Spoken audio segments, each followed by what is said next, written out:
Salutations au peuple des dieux et bienvenue à vous à cette émission Entretien spécial 5 ans de l'Église de la Compassion, extension de Bibois Nsele. Aujourd'hui, nous prenons un moment pour regarder derrière nous, mesurer le chemin parcouru et surtout pour célébrer ce que nous avons vu croître au jour le jour, 5 années de rêve, de défis, de travail, des hauts et de bas, mais surtout 5 années de victoire.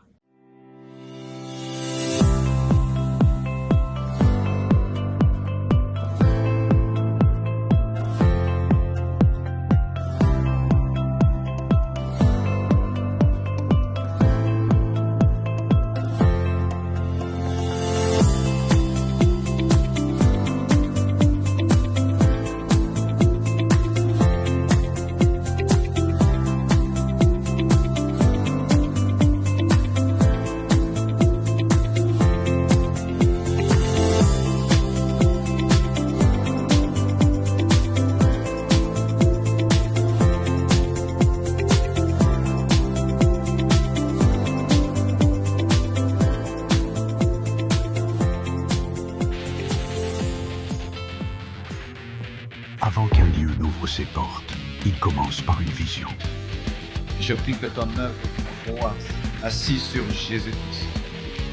Je prie que des signes, des prodiges et des miracles les accompagnent. Il y a 5 ans, ce lieu n'était qu'une vision. Une graine semée dans la prière. Aujourd'hui, nous regardons en arrière et nous ne pouvons que dire « Ebenezer ». L'Éternel nous a secourus. Des années marquées par la grâce de Dieu, des vies transformées, des familles restaurées et une communauté qui grandit dans l'amour.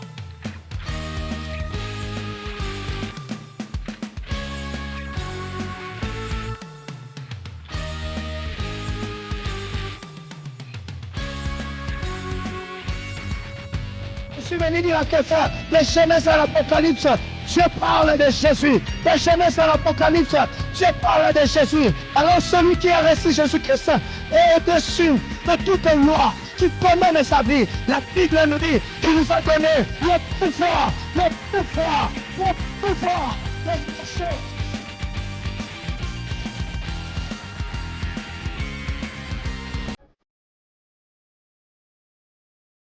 Notre invité du jour fait partie de ceux qui portent plusieurs casquettes, mais il résume tout en un seul message, celui de la foi, de la persévérance, mais aussi celui de la vérité. Au travers de cette émission, je vous emmène à découvrir l'homme derrière cette vision, un mari, un père, un conseiller, affectueusement appelé l'ange de la compassion Bibois. Je cite le pasteur David Kafua Kajissou que je reçois sur ces plateaux. Bonjour pasteur. Nous vous recevons aujourd'hui pour ensemble parler du contour de ces 5 dernières années, mais pourquoi pas des années futures de l'Église de la compassion Bibois. Alors, d'entrée des jeux, avant que nous puissions entrer dans les vifs de cette émission, est-ce que vous pouvez nous dire qui est David Kafua Kajissou? David Kafua Kajissou, le pasteur responsable de l'extension La Compassion Nsele Bibois. Et je suis marié à maman Sandrine Ndaya Mubenga Kajissou. Et nous avons 4 enfants ensemble. Donc, si je dois parler de moi-même, donc je me limite d'abord là par rapport aux enfants et par rapport à mon épouse. Donc, je suis le pasteur titulaire de l'Église de la Compassion Bibois. Pouvez-vous nous raconter comment vous avez reçu l'appel au ministère? D'abord, je suis né dans une famille chrétienne.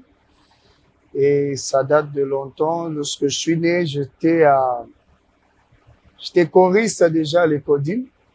Et je pense à cette époque-là, déjà 8 ans, 9 ans, j'étais choriste 10 ans J'étais comme dirigeant de la chorale de l'Ecodim à l'église méthodiste Ebenga, dans vers Ngaba. Et déjà, dès le bas âge, on m'appelait déjà pasteur. C'était déjà à cette époque-là, on m'appelait déjà pasteur. Et si je dois encore parler, même de ma naissance, lorsque moi je suis né, le nom qu'on m'avait donné, on me l'a donné à l'église. C'est-à-dire que mon père ne m'avait pas donné un nom, c'était le serviteur de l'église, là où mon père servait comme choriste dans leur chorale. Ils m'ont donné le nom, le prénom. Donc, ils m'ont donné le nom de Innocent. Donc, mon nom, c'est David Innocent Kafoua Kajus. Vu que c'est une affaire de famille et que ça vient depuis l'enfance, est-ce qu'il y a un événement particulier, une expérience ou un déclic que vous avez eu pour vous dire que oui, voilà, je dois le faire? Lorsque j'ai commencé à parler de tout ça, c'est un parcours. C'est à 91, 90, lorsque j'ai été baptisé à Manzangungu. Et là, c'était vers minuit, lorsque je dormais, j'ai vu des esprits venir pour me dire pourquoi tu t'es converti, pourquoi tu as reçu Jésus-Christ comme Seigneur et Sauveur. Et ils voulaient vraiment ce jour-là s'apprendre à moi pour me tuer. Alors que j'étais un enfant, il y a quelque chose qui m'est venu lorsqu'on nous enseignait à l'Ecodim, on nous parlait de Jésus, que c'était le nom le plus puissant. Et là, j'avais cité le nom de Jésus et tous ces esprits-là ont été disparus, mais ça a pris du temps.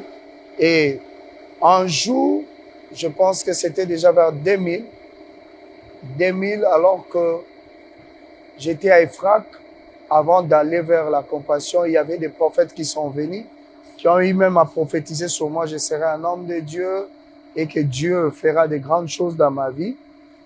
Et en 2024, c'est là vraiment qu'il y a eu des déclics lorsque je suis venu à la compassion, où les choses devenaient claires parce que je parlais à Dieu. Dieu me disait, je vais te former, je serai avec toi, mais je dois t'envoyer chez un de mes serviteurs. Et j'ai demandé c'était quelle église. Et ce jour-là, Dieu me l'a montré clairement. Je ne savais pas, parce qu'il ne m'avait pas donné le nom, mais il m'avait donné l'église. En 2004, c'est là où on va m'inviter maintenant d'aller à l'église de la Compassion pendant le 30 matin. Et lorsque je vais arriver à l'église, je vois clairement l'église là où Dieu m'avait parlé. Et ce jour-là, je vais tomber en extase. Et c'est là où Dieu vraiment va me parler. Je me voyais, donc, j'ai vu le pasteur Marcelo, mais je me voyais en lui.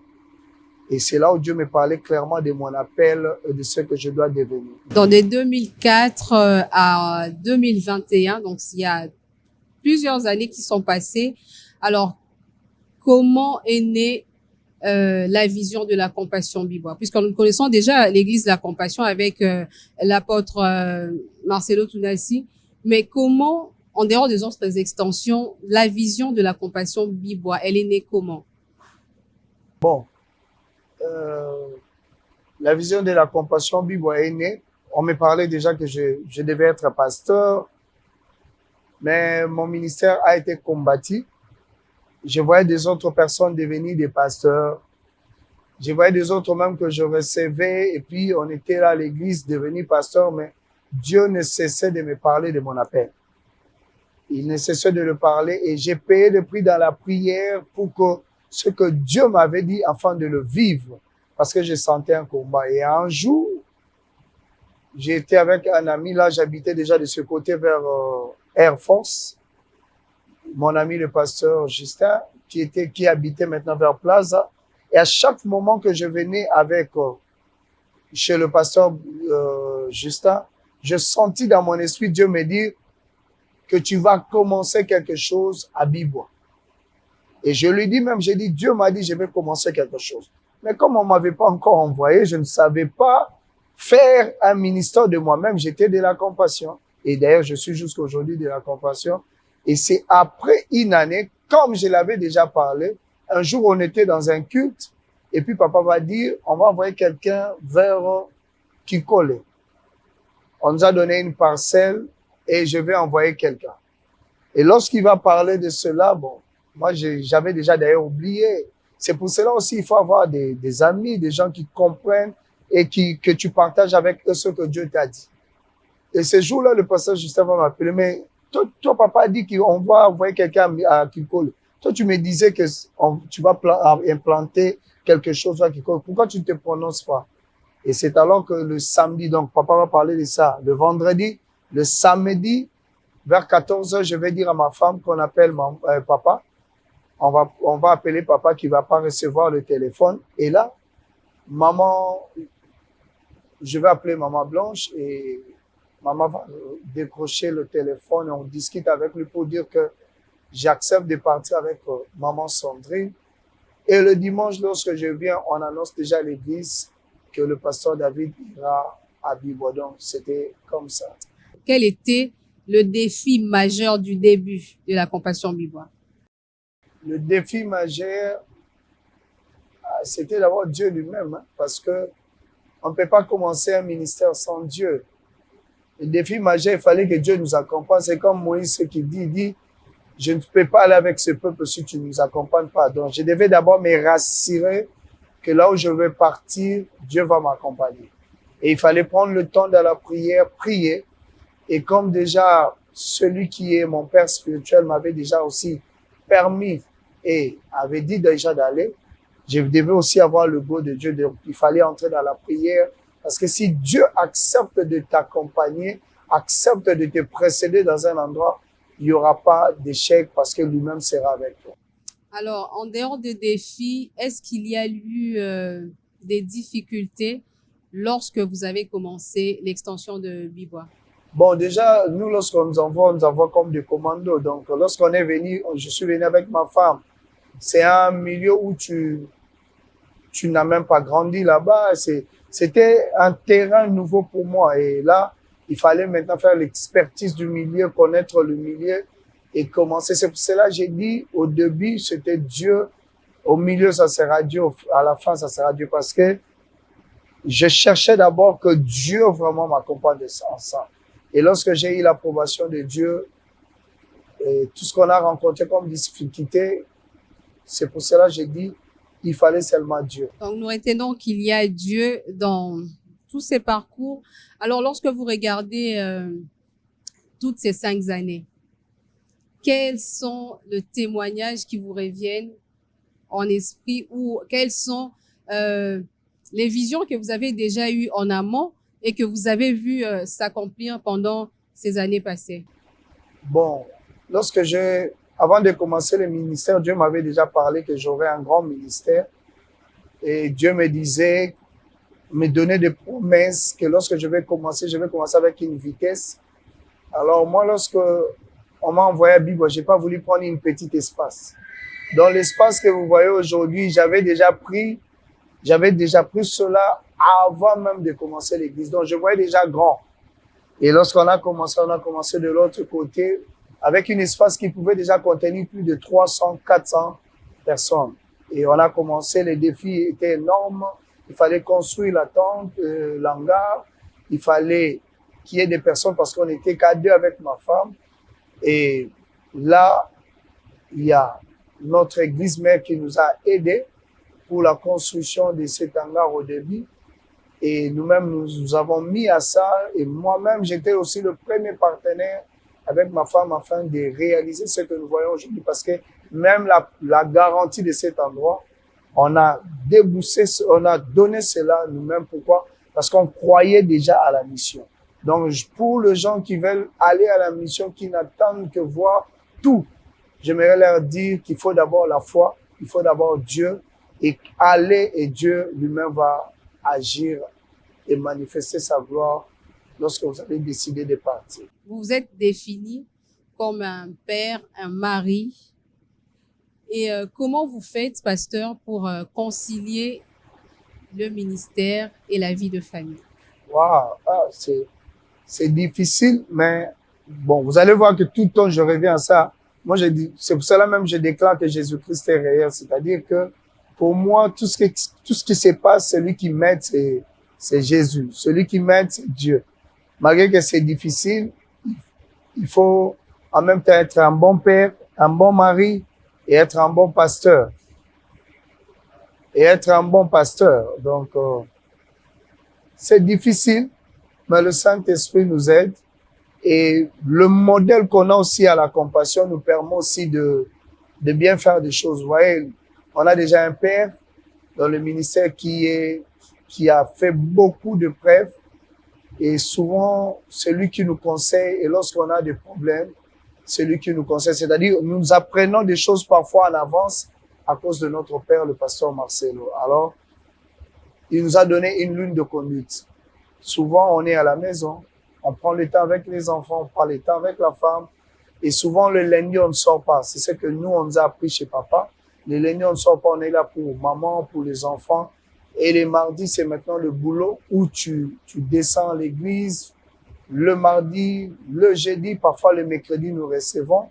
Donc, tout ça, il faut toujours savoir faire l'équilibre. Un jour, je sais qu'il m'avait donné un conseil pour dire, à chaque fois que tu rentres et que tu as 30, 40 minutes ou 1 heure, fais comme, donne cela vraiment à ta femme et sois là pour elle pour que de moment des absences, elle ne puisse pas sentir que mon mari n'était pas là. Et c'est ce que je fais parfois lorsque tu es là, tu es comme ce comédien dans la famille. Donc, je joue directement ce rôle-là d'être un comédien dans la maison où je fais rire tout le monde et ça passe comme ça. Alors, pasteur, face aux épreuves, face à cette grande responsabilité que vous avez avec cette grande église, quelles sont vos stratégies pour préserver votre santé spirituelle et émotionnelle? La stratégie, c'est Jésus. La stratégie, c'est Jésus. Si je veux donner des stratégies, c'est Jésus. Parce que il y en a plusieurs de choses que lui-même te dira. La stratégie, c'est vraiment avoir des moments d'intimité avec Jésus, avoir des moments d'intimité avec le Saint-Esprit. Celui qui te dira, aujourd'hui c'est le repos, aujourd'hui tu dois avoir des moments de retraite, aujourd'hui tu dois faire ceci, cela. Donc c'est le Saint-Esprit, c'est Jésus. Par quoi faut-il passer pour, lorsqu'on aspire au ministère? Qu'est-ce qu'il faut faire? Est-ce qu'il faut seulement attendre que Dieu te parle ou il y a autre chose qu'il faut aussi faire pour arriver à commencer un ministère? Non, pour commencer un ministère, tu as besoin de Jésus. Il faut que Jésus te parle. Lorsque les apôtres ne se sont pas appelés eux-mêmes, c'est Dieu qui nous appelle. Et celui qui t'appelle dans le ministère, c'est à lui de te parler. Comme moi, je n'avais pas envie de commencer le ministère, j'avais envie d'être un partenaire du royaume, quelqu'un qui aide les hommes de Dieu. Et je faisais mes affaires. Et l'appel était là pour me suivre, pour que j'accepte cela, mais c'était difficile. Souvent, on me parlait de ça, mais je n'aimais pas. Moi, j'aimais faire les affaires. C'est pour cela même mon père spirituel me disait que celui-là, ça encourageait ça. Il peut même te vendre du sable. Pourquoi? Parce que moi, c'était les affaires. Et l'appel est venu parce que Dieu a insisté et Dieu vraiment m'a mis mûr pour que j'accepte cela. Alors, pasteur, avant qu'on poursuive avec ce que nous avons prévu, nous avons contacté des personnes qui vous connaissent, que vous connaissez également, qui nous ont parlé de vous et qui ont aussi des questions à eux, en fait, des questions qu'elles ont prévues pour vous. Mais avant qu'on prenne ces questions, moi, j'aimerais savoir, en dehors de Jésus, parce que c'est Jésus qui appelle, c'est Dieu qui appelle, est-ce qu'il y a de qualités requises? Est-ce qu'il y a de choses qu'il faut avoir, en fait, pour tenir un ministère? Bon, il faut d'abord être un enfant de Dieu.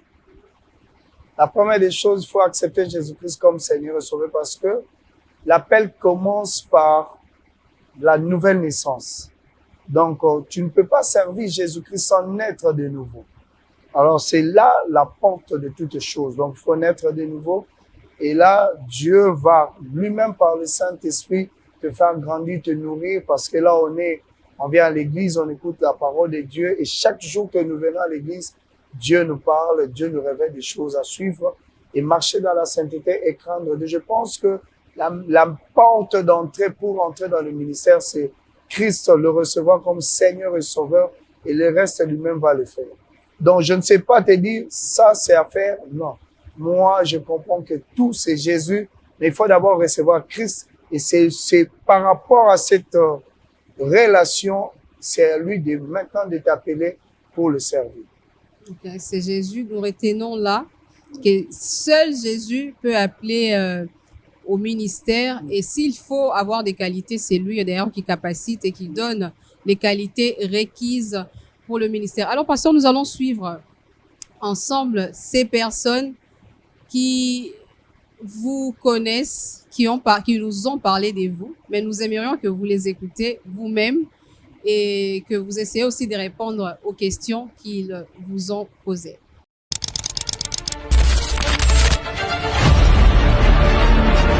Shalom, shalom, j'espère que tout le monde va bien. Shalom. Alors ici, mon témoignage cadre spécialement pour la compassion Bibois qui totalise ses 5 ans. Mais j'ai toujours été marqué à la compassion Bibois. Au fait, je peux dire que depuis que je connais l'église, ça n'arrête pas de changer.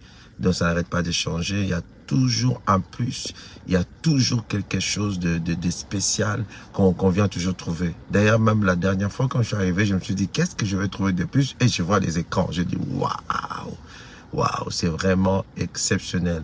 En tout cas, bravo, bravo, homme de Dieu, pasteur David, bravo, la main de Dieu est là et nous le voyons vraiment, vraiment, vraiment s'accomplir. Mais une question que j'aimerais te poser, mon cher ami, comment tu fais pour amener l'excellence, faire accepter l'excellence à Bibois? Ce n'est pas à Gombe, ce n'est pas à Limité, ce n'est pas à Lingwala, mais tu fais quitter l'excellence de quelque part pour ramener ça à Bibois. Explique-nous un peu, on veut comprendre cela, parce que là, ça nous étonne beaucoup. Que Dieu te bénisse encore une fois de plus. Merci pour ta réponse, je l'attends impatiemment.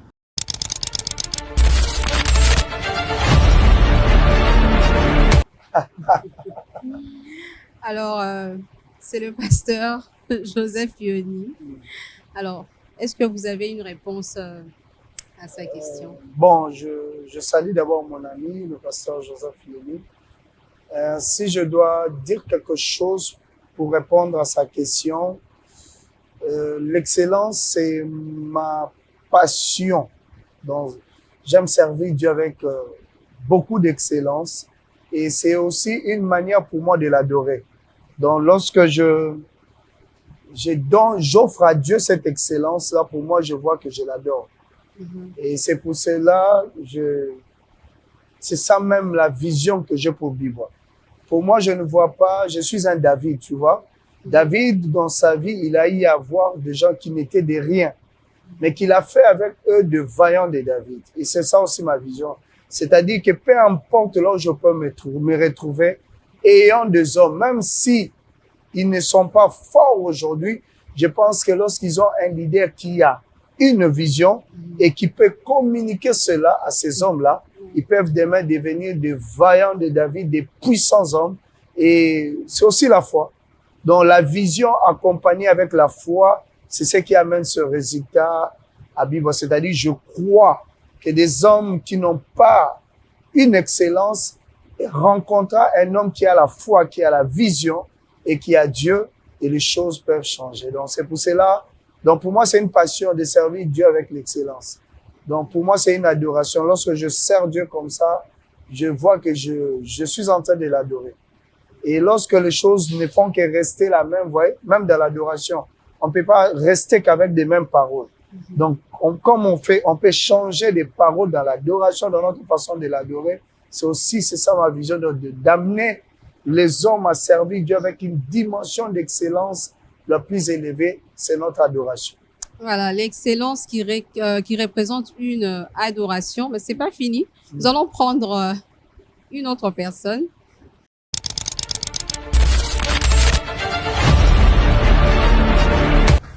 Shalom, joyeux anniversaire à l'église La Compassion Bibois, une merveilleuse église dont nous sommes toujours bénis lorsque nous y sommes par la soif du peuple, l'atmosphère du culte. Nous aimons énormément y travailler. Alors nous venons au travers de cette petite vidéo vous souhaiter joyeux anniversaire. 5 ans, c'est pas peu. Mais 5 ans est aussi la preuve que Dieu est fidèle. 5 ans est la preuve qu'il y a un avenir. à 5 ans, ce que vous avez pu réaliser avec le Seigneur démontre vraiment la main de l'Éternel sur Bibois. Pasteur David, maman Sandrine, pasteur Sandrine, joyeux anniversaire à vous. Félicitations pour ce merveilleux travail que vous avez abattu avec le Seigneur. Que l'Éternel vous bénisse et vous rende au centuple. Bon, j'ai une question pour le pasteur David. Bon, mon cher, dis-moi un peu, c'est quoi ta détermination pour les prochaines 5 années? C'est quoi cette détermination? C'est quoi la vision du prochaines 5 années? Que Dieu te bénisse.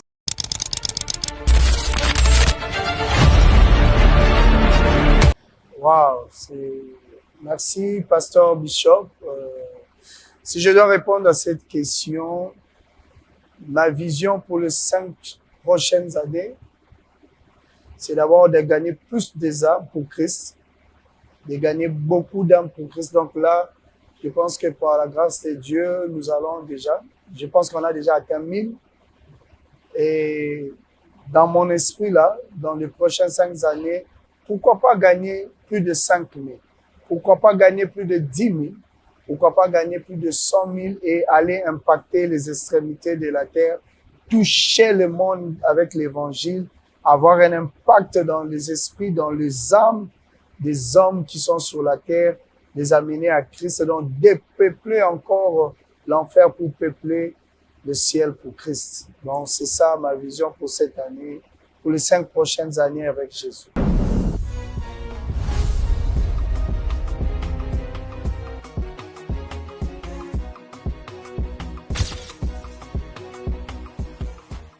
Alors, avant qu'on poursuive avec les personnes que nous avons contactées, nous avons une activité qui approche à grands pas. C'est les Réveille-toi. Alors, nous avons été tiqués par le thème de ces grands séminaires, de cette grande célébration. D'où vient ce thème, pasteur? Je me suis dit que nous devons vraiment amener un vent nouveau en télé. Parce que lorsque je regarde en télé, comme je vous avais dit, moi j'aime de grandes choses. Lorsque je regarde en télé, vous voyez à l'Églité, il y a des églises, de grandes églises. Et lorsque je regarde en télé, je sens qu'il n'y a pas encore un réveil. Et la passion, comme je viens de le dire, la passion pour les prochaines années, c'est d'amener plus de personnes à Christ. Et c'est pour cela même la cause de ce thème, c'est le réveille-toi. Je demande, c'est un cri, c'est en même temps la prière que je suis en train de faire à Dieu, de nous réveiller. Il y a des gens qui sont debout, qui ne sont pas réveillés parce qu'ils n'ont pas reçu Jésus-Christ comme Seigneur et Sauveur. Et ce cri de la prière de c'est le réveille-toi, c'est pour que c'est le se réveil dans l'évangile, c'est le se réveil en Christ pour que nous ayons plus d'âmes gagnées en télé. Et ça, c'est vraiment même le but de ce grand thème, c'est le réveille-toi dans ce 5e année. Lorsque vous regardez ces 5 dernières années, si on vous demandait de résumer votre parcours pendant les 5 dernières années en une phrase, quelle serait cette phrase? Jésus-Christ est réel. Jésus-Christ est réel. Alors, nous allons poursuivre avec nos invités en vidéo et nous allons continuer après.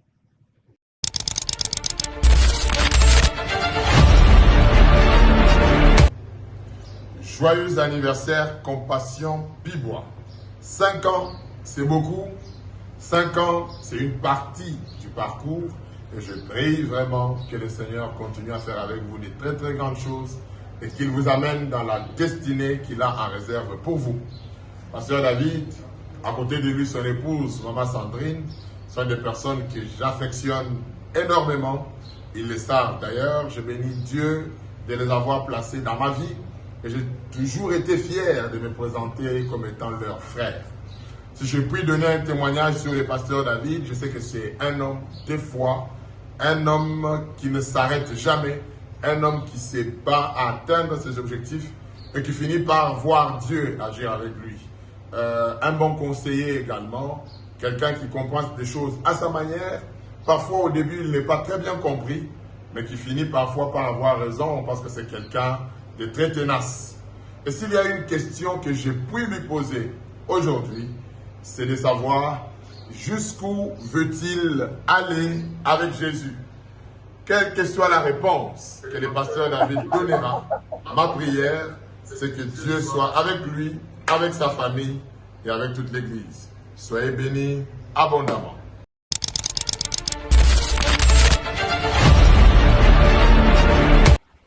Jusqu'où on veut aller avec Jésus, bon. C'est jusqu'en l'enlèvement, jusqu'en son retour, parce que la finalité, c'est le ciel. Donc, il faut se battre jusqu'à la fin, servir Christ jusqu'à la fin. C'est-à-dire que sur la terre, c'est une course, et la course, on ne peut que le remporter lorsqu'on arrive jusqu'à la ligne d'arrivée. Et la ligne d'arrivée, c'est de voir le maître, c'est d'être enlevé et vivre son retour et être enlevé et être à côté de Jésus-Christ. C'est ça, c'est ce que nous poursuivons, c'est ça le but même de ce que nous faisons. Alors, pour ces grands séminaires, c'est les Réveille-toi, pasteur.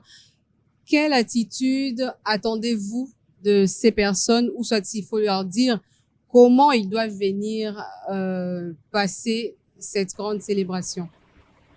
Bon, ils doivent d'abord venir avec beaucoup de foi, beaucoup d'amour, parce que Dieu fera de grandes choses. Dieu vraiment, pendant cette période, il fera de grandes choses. On les prépare en prière, on les prépare, nous cherchons la face de Dieu. Et je crois que cette 5e année annonce une nouvelle saison. C'est pour cela que je l'appelle le 5 ans de la moisson.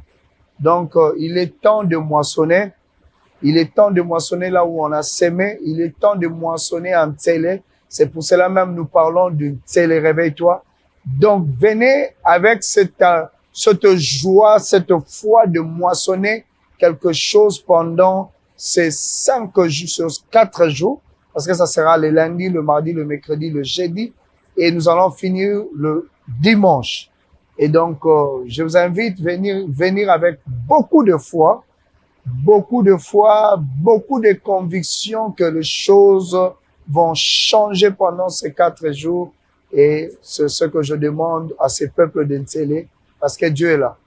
Alors, pasteur, vous avez dit que vous faites partie de la communauté CREFEM depuis 2004.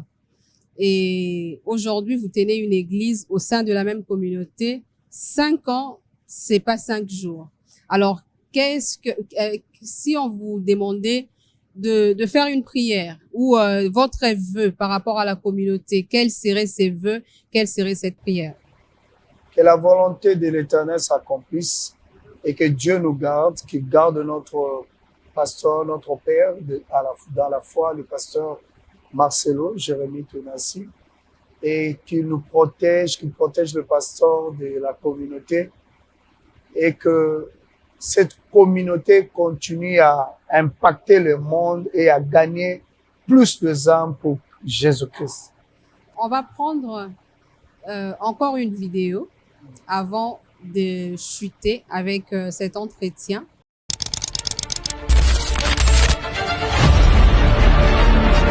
Gloire soit rendue à Dieu pour les 5 ans de l'église extension de Bibois. Et je rends grâce à Dieu pour la vie de son serviteur, le pasteur David Kajesu. Et surtout pour le ministère durant 5 ans à Bibois. Et cet homme de foi et de grande foi, de grande détermination nous a impactés. Il m'a toujours impacté. Durant beaucoup de temps que je suis avec lui, il est formidable. Et aujourd'hui, Bibois que nous avons vu commencer, informe et vide, mais il a donné la forme à cette église. Il a donné l'essence, le goût, même des extensions. Et nous bénissons le Seigneur pour votre vie.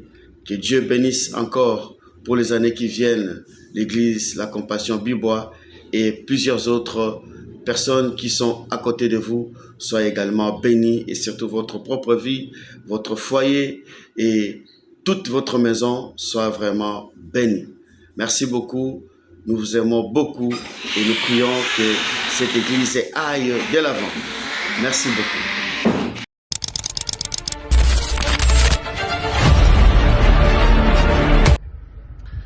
Bonjour, bonsoir, tout dépendra de l'heure à laquelle vous allez suivre cette vidéo. Bonjour, bonsoir à toute l'Assemblée des dieux, à tous les frères et les sœurs du pasteur David, qui est vraiment mon ami, un grand ami.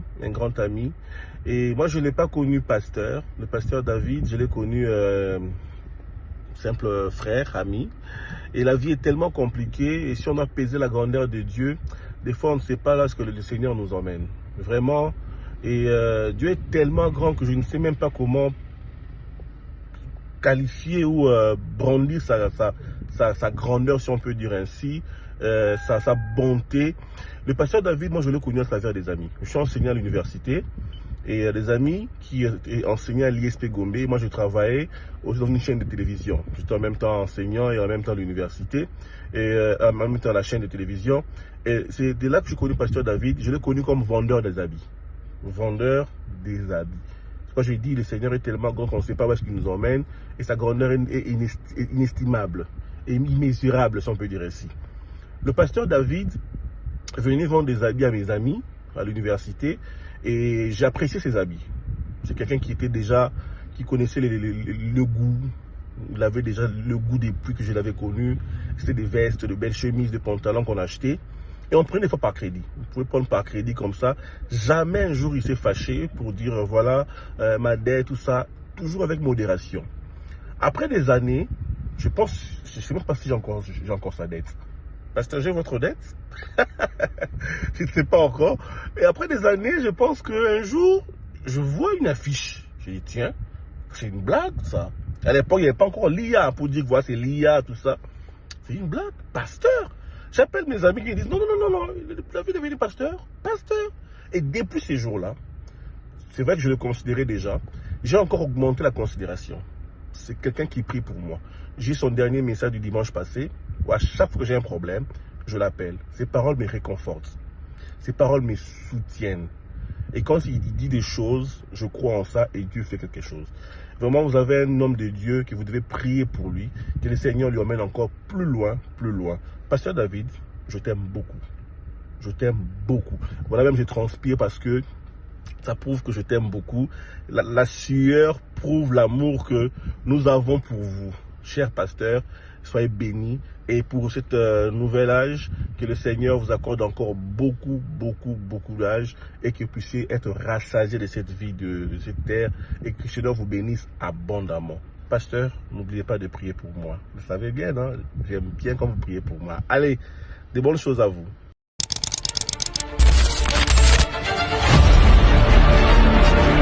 Alors, 5 ans, 5 longues années, quels sont les messages que vous avez à donner à toutes ces personnes qui viennent déjà depuis toutes ces années, mais aussi aux personnes à venir? Parce que avec cette grande célébration, nous avons foi qu'il y aura un grand nombre qui va s'ajouter déjà à ceux qui viennent déjà. Quel message avez-vous pour toutes ces personnes qui ont cru en ces dieux, qui ont cru en cette vision? Pour les gens qui ont cru en ces dieux et qui viennent déjà en ces lieux, ce que je vais leur demander, c'est de demeurer en Christ, de demeurer ferme en Jésus-Christ parce qu'il est réel et son retour est imminent. Jésus va revenir et il revient bientôt.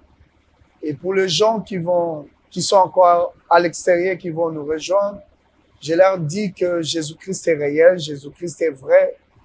Et il est la vie, il est la vérité, il est tout ce qu'un homme peut avoir besoin. Alors, ceux qui sont en train de nous suivre, si tu as besoin d'une personne, si tu as besoin de la vie, si tu as besoin de la transformation, tu as besoin de quelque chose que tu cherches, c'est une personne, c'est Jésus. Donc, Ceux qui sont à l'extérieur, je vais vous dire ce qui est vrai, que Jésus-Christ est réel. Pendant que j'étais opprimé, j'étais dépressé, j'étais dans des problèmes, la meilleure solution que j'ai eu à trouver, c'était Jésus. Et pendant que j'avais des problèmes dans ma vie, c'est Jésus toujours. Alors, si tu traverses des moments difficiles, si tu as des problèmes et si tu n'as pas de portes qui sont ouvertes, je te présente Jésus et il est la seule solution, Jésus.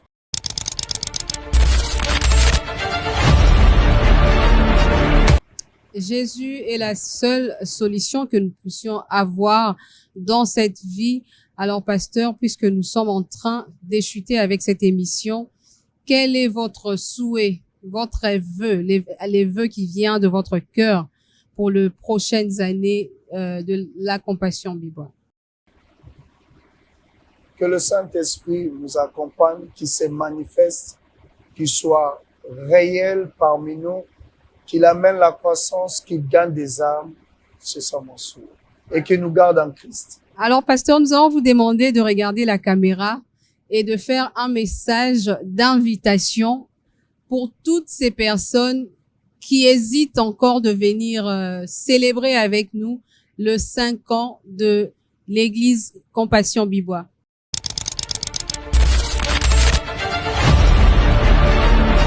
Shalom, je vous invite tous. Nous avons 4 jours, le 15, le 16, le 17, le 18 en ce lieu, à l'église de la Compassion, c'est les Bibois. Et pendant ces 4 jours, je vous invite à venir.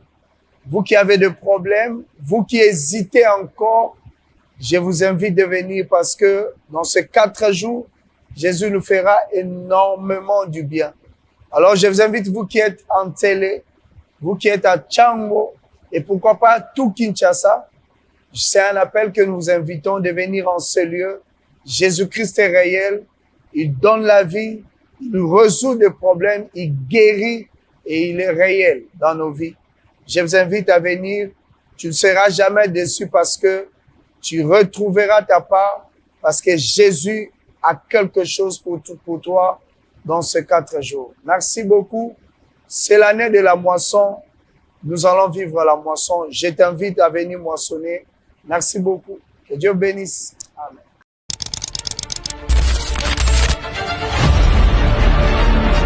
Alors, vous avez écouté le message de l'ange de la maison, comme on l'avait dit à l'entame. Nous sommes arrivés à la fin de cet entretien. Un seul mot à retenir.